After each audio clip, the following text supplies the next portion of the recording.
Jadi ceritanya tadi tuh gua gabut kan dari bangun tidur tuh lumayan agak kesiangan. Terus gua kemana ya hari ini? Dan kebetulan hari ini kan gua mau syuting sama anak-anak di desa untuk bikin video klip. Tapi sebelum itu gua mampir dulu ke Mama Kopi di Aditya Warman. Nah di samping gua udah ada Dengkot nih. Halo, Ada Om Nenden. Apa halo, kabar Om? halo, Adi, apa Wih, kabar? baik baik baik.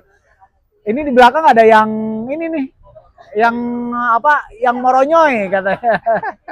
Kita ngobrol aja di sini ya, Om. Kita ngebahas tentang Vespa.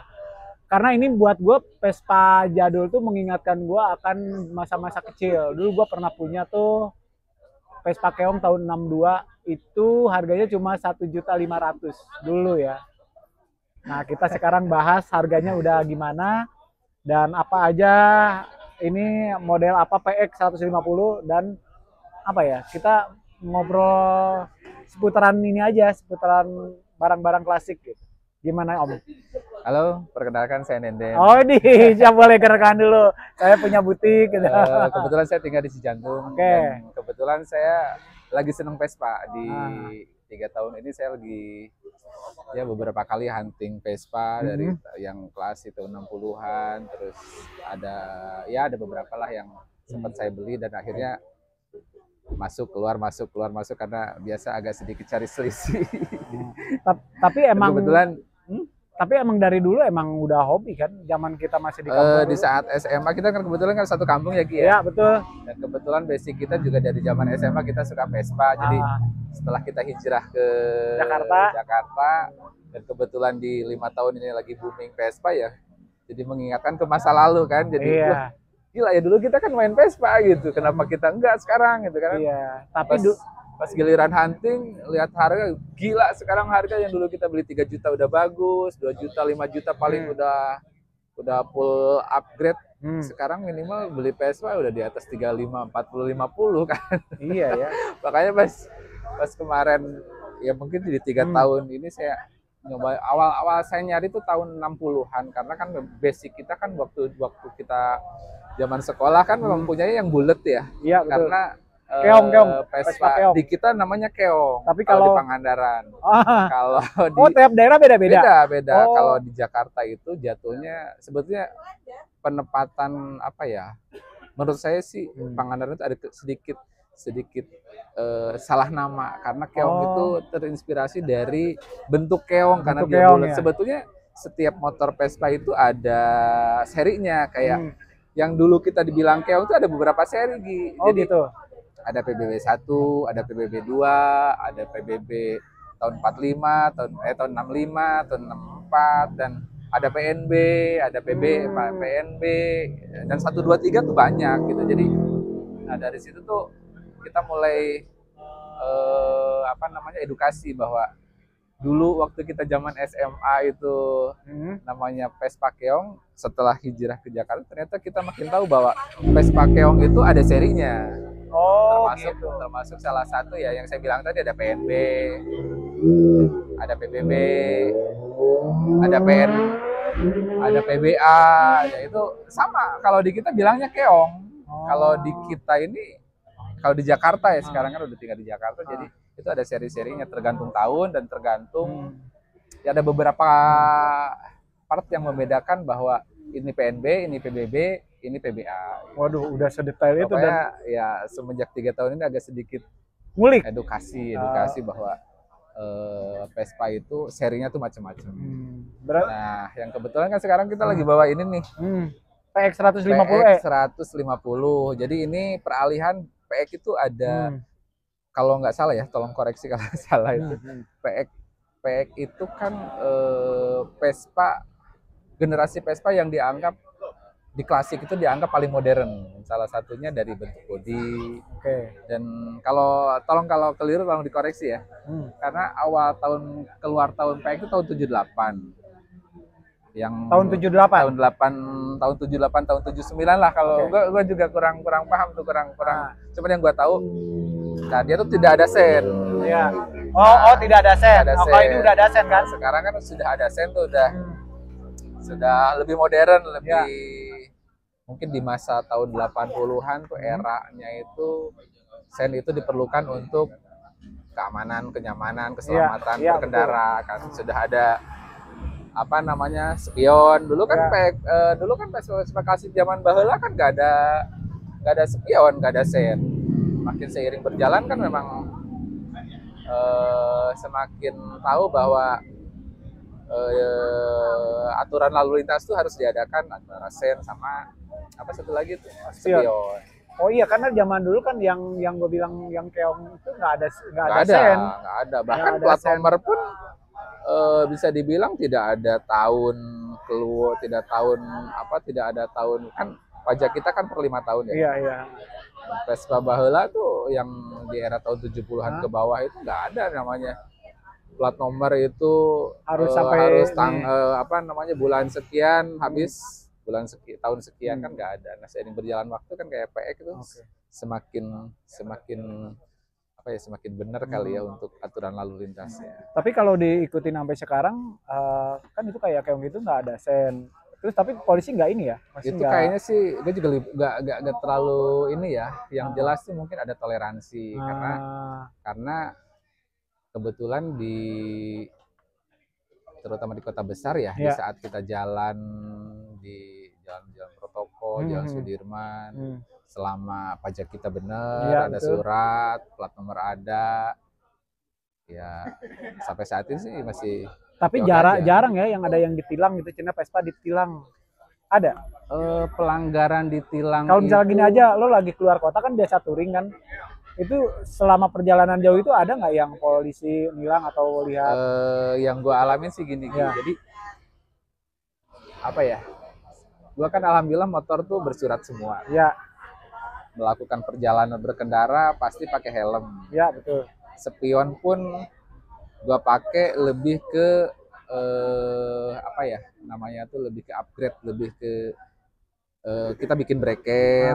Sebetulnya dari aturan unitnya itu nggak ada, tapi kita karena spion itu menurut gue sih lebih untuk safety kita juga, untuk keselamatan kan, karena di saat mau nyalip di belakang kita bisa lihat. Jadi ya kayak di bawah tuh gue lihat yang di motor yang satu lagi kan ada spion yang di bawah tuh. Ada, itu kan jatuhnya lebih custom. Nah, teman-teman kita itu yang di klasik itu dia tuh lebih ke bikin ya anggaplah custom supaya gimana caranya kita bisa naruh spion itu. Dan yang lu bilang tadi dalam perjalanan itu kan beberapa kali pergi keluar kota ya kayak ke Lampung, ke Jogja, ke Dieng pakai Vespa gitu. Ada beberapa tuh di story di Instagram gua tuh waktu melakukan perjalanan kan tetap ada spion dan surat pasti gua bawa dan plat nomor gua pasang. Iya, betul. Walaupun sifatnya hanya nempel gitu karena dan beberapa kali juga di-stop karena memang kita bersurat. Oh, pernah di-stop? Nah, karena yang kayak kemarin terakhir kita di Bandung tuh waktu arah ke Ciwidey di situ ada razia. Anggap mungkin ada razia di daerah situ ya, kita diberhentikan ya, kita di-stop selama memang perjalanan kita bersurat aman, ya kita pede, STNK nggak aman. masalah. Makanya kebetulan kita kan sebagai warga negara yang baik dan benar ya. Betul. Kita harus berkendara harus punya SIM. Minimal helm SNI safety dan itu buat kita juga kan. Jadi ya selama ini kalau kita melakukan perjalanan ya aturan lalu lintas selalu kita lakukan. Nomor satu. Karena buat kita juga. Karena melakukan perjalanan itu kalau nggak safety juga ke badan juga nggak enak. Jadi ya selama ini ya polisi yang anggaplah polisi lalu lintas. Selama kita tidak salah, kenapa takut? Gitu. Iya, betul. Ya karena kan zaman dulu tuh, zaman gua masih di kampung, kita era-era 2000-an awal tuh, motoran tuh nggak pernah pakai helm gitu, kemana-mana gitu. Wilayahnya kan di kampung kan, maksudnya. Zaman kita dulu itu kan sosialisasi berkendara itu kan sedikit. Iya, betul. Kegunaannya itu bahkan kita juga ngalamin mau ngapain pakai helm ribet gitu. Iya, betul. Nah, selama ini setelah kita melakukan perjalanan pakai helm tuh lebih safety, terus kita lebih di saat ngebut juga tidak terlalu khawatir, di saat ada crash, ada amit-amit ada kecelakaan kan kita juga apalagi kita semakin tua itu semakin muda itu nyali kita kan juga semakin berkurang. Betul. Jadi kalau ya jatuh itu sakit gitu. Luka itu sakit. Jadi ya, Tapi gini, selama lo main klasik di sini di Jakarta itu efek ke kerjaan ataupun ke hal-hal yang lain di luar hobi itu juga gimana mempengaruhinya? yang gua rasain Ya. lebih apa ya? Lebih sebetulnya gini. Hmm. Sebelumnya kan kita kan bersepeda, Ya, terus betul. punya ya bersepeda. Tujuan kita selain seneng unit itu, Ya, kita tuh bisa menjalin silaturahmi. pertemanan semakin Ya, luas. betul. Medianya tuh Vespa, dan Ya. kebetulan di kota besar itu Hmm. Vespa itu kan banyak ya, Hmm. banyak peminatnya, Hmm. banyak komunitasnya. Jadi di 3 tahun ini kita bermain Vespa dan akhirnya jadi banyak teman, Ya, betul betul. jadi banyak komunitas. Ya Hmm. tujuannya sebetulnya lebih ke buat relaksasi sih menurut gue sih, Iya, lebih iya, relaksasi di saat weekend. Kita rutinitas kerja di weekday, ya weekendnya kalau nggak pergi sama keluarga ya sama teman-teman komunitas Vespa. Nah, suka dan dukanya selama merawat kan ada orang yang Image-nya ya. males ini, males ngurusnya, males ini ribet atau Vespa enggak? itu gini. Iya, mogokan Image- terus kayak gitu. Dulu image Vespa itu kan mogokan ya, Iya, rewel. iya itu yang dialami gua kan dulu lama juga pakai Vespa, terutama pas putus kabel kupling, ban bocor kayak gitu, hal-hal seperti itu yang bikin males kayak gitu. Gimana tuh mensiasatinya di era sekarang ini? Lu pernah ngalamin nggak? Lu tahu ini nggak? Maintenance, Iya, perawatan. Nah, dulu kita itu kan masih sekolah, Iya, otomatis kos buat maintenance kan nggak ada. iya betul. Ya motor hobi kita waktu kita pakai dua Vespa ya nggak ada anggaran buat maintenance itu. Cuma buat bensin aja. Buat bensin, itu pun uang bensin itu cuma uang kantong jajan yang dari orang tua Iya, kita benar, dialihkan ke uang bensin. Iya, gitu. benar. Apalagi dulu kita kan dari SMA udah ngerokok gitu. Iya, kan. betul. Jadi ya, nah sebetulnya ya sampai saat ini sih gue melihara Vespa di 3 tahun ini beberapa unit nggak ada masalah selama. Tapi pernah putus kupling. Oh itu kan Wajar, pemakaian. Itu kan wajar. Itu kan lebih ke faktor usia. Iya, benar. Faktor jam terbang. Maksudnya lebih ke ya namanya barang dipakai lama ya pasti ada perawatan, apalagi barang itu pasti kan ada rusaknya. Ya. Seperti kayak di pengapian kayak busi gitu kan, itu kan barang ya, otomatis ada rusaknya. Tapi selama ini gua pakai biasanya motor itu ada kode, ada peringatan. Kayak mau putus kupling nih, yang gua rasain tuh kupling itu kan ada ke beberapa kabel, ada kalau udah mau putus itu pasti jarak gigitannya itu lebih dekat. Oh, berarti itu harus segera ganti. Ya, sebelum putus itu pasti ada warning. Iya. Oh, ini harus jadi ada kode, ini ada peringatan bahwa ini harus ganti. Ya, sebelum putus kalau kita segera bawa ke bengkel, kalau enggak ya ganti sendiri. Oke gitu Om. Jadi ada beberapa tips buat kalian yang mau merawat motor tua itu, kasih tip-tipnya dong biar nggak kapok kayak gue nih.